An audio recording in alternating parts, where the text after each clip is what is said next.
I'm demonstrating some ways to add texture to a cutout shape in clay. So this is a slab of clay, and you take your shape and see where it fits nicely into the onto the clay, and then you press it in, just exactly like making cookies with a cookie cutter. You can remove the excess clay and put it aside and push out your shape. I'm going to demonstrate making texture with one. So this is a texture sheet.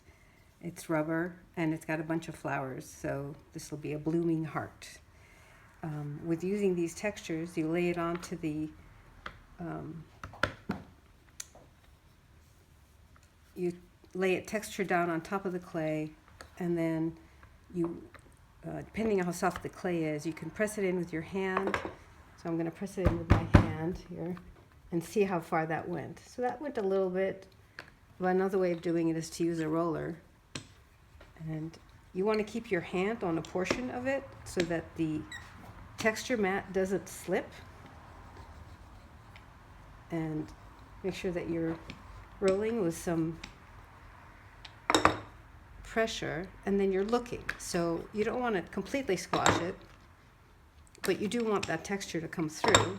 So notice I'm always keeping a hand connecting the clay with the texture.